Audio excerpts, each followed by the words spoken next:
Shalom, bien-aimés dans le Seigneur. Aujourd'hui, je voudrais parler d'un thème qui est très important pour moi. C'est l'épanouissement d'une femme célibataire en Christ. Une femme célibataire en Jésus doit être épanouie. Et je me suis rendu compte par mes propres expériences que le manque d'épanouissement dans la vie d'une femme célibataire la pousse à faire beaucoup d'erreurs, la pousse à faire des choix dans la précipitation, la pousse à être une femme fade.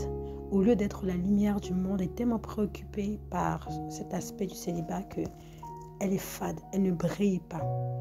Et aujourd'hui, je parle de ce sujet parce que, comme je l'ai dit précédemment, j'ai expérimenté cela et j'ai compris au travers des blessures que j'ai eues. La Bible dit que c'est par les maîtrissures de Jésus que nous avons eu la guérison. Donc parfois, le Seigneur permet certaines blessures dans nos vies qui nous apportent la guérison.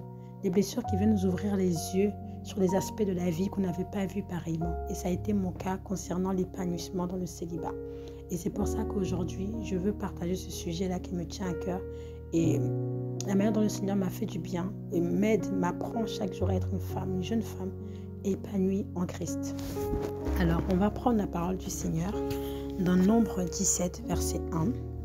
Puis le Seigneur parla à Moïse en disant : parle aux enfants d'Israël et prends d'eux une verge selon les maisons de leurs pères, c'est-à-dire 12 verges de tous leurs princes, selon la maison de leur père.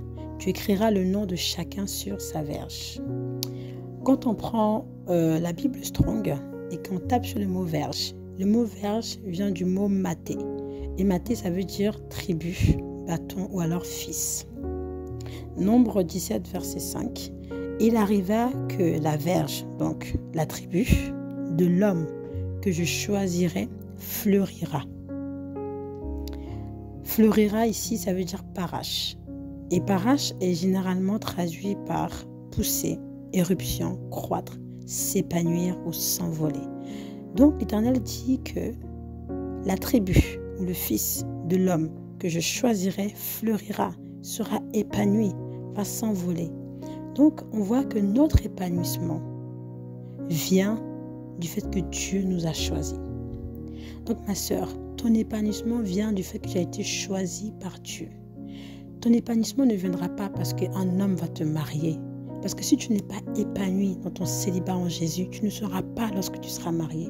C'est l'épanouissement que tu vas cultiver par ta relation avec Dieu, par l'amour que tu as pour Dieu, que tu vas transmettre ça dans ton foyer. Mais si dans ton célibat, tu n'es pas épanoui, tu n'apprends pas à reconnaître que ton bonheur, ton épanouissement vient de Dieu, tu ne pourras pas être épanoui dans le mariage.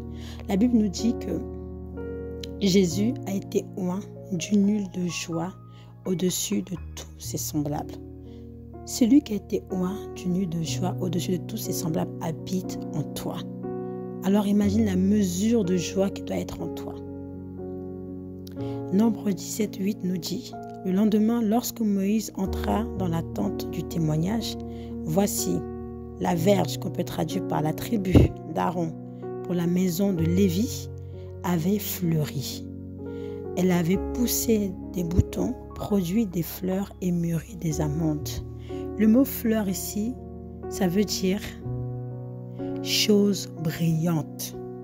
Donc parce que tu seras épanoui en Jésus, parce que tu vas croître en Jésus, parce que tu vas réaliser que ton épanouissement vient de Jésus, vient de Dieu, tu vas briller.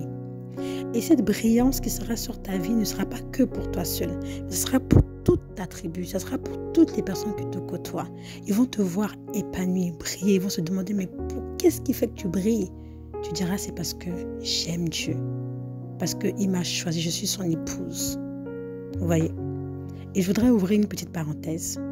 Pour toi, ma sœur qui m'écoute, qui ne connaît pas encore le Seigneur et que tu veux te marier, je veux te dire que si tu te maries, tu ne seras pas épanoui. Tu as besoin de Jésus. Tu as besoin de rencontrer Dieu dans ta vie pour être une femme épanouie lorsque tu seras mariée. Alors pour cela, il faut que tu reconnaisses ton état de pécheresse. Il faut que tu confesses tes péchés. Il faut que tu te baptises. Il faut que tu côtoies des frères et sœurs qui aiment Jésus. Il faut que tu lises ta Bible afin d'avoir une communion avec le Saint-Esprit. Et lorsque tu auras une communion avec le Saint-Esprit, tu seras déjà une femme épanouie. Et quand tu te marieras, tu vas transmettre cet épanouissement dans ton foyer. Donc, je ferme la parenthèse. Toi, ma sœur, qui est née de nouveau, qui marche avec le Seigneur depuis un moment et tu es fatiguée, tu te sens seule parce que tu dis que tu n'as pas de mari, tu penses même que tu es maudite.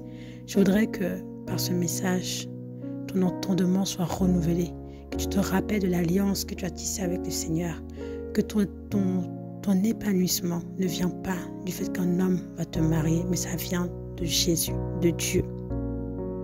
Parce que tu peux être marié et te sentir seul.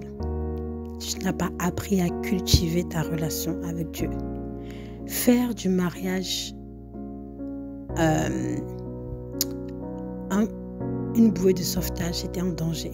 Parce que lorsqu'on sera dans ce mariage-là, on voudra tout mettre sur l'homme. On va croire que c'est lui notre Dieu. On va tellement attendre de lui, mais ça reste un homme. C'est pour ça qu'il est très important de cultiver sa relation avec Dieu, d'être une femme épanouie, de vivre pour le Seigneur. C'est pas forcément de faire de prêcher ou même dans ton travail.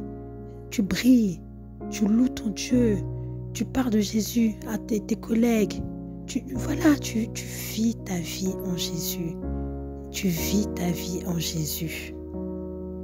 Et je voudrais nous lire une partie du livre de Elisabeth Elliot. Elisabeth Elliot est une femme chrétienne écrivain.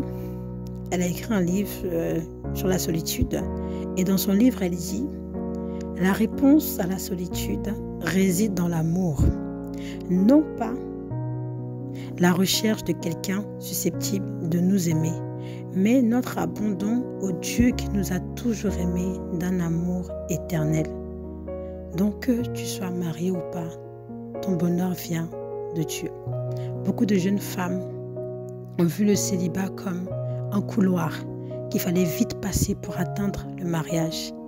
Elles n'ont pas été épanouies, donc elles se sont mariées et ce manque d'épanouissement-là s'est transmis dans leur mariage. Aujourd'hui, elles sont mariées mais elles ne sont pas heureuses parce qu'elles se sont rendues compte que le bonheur ne vient pas d'un homme, mais ça vient de Dieu.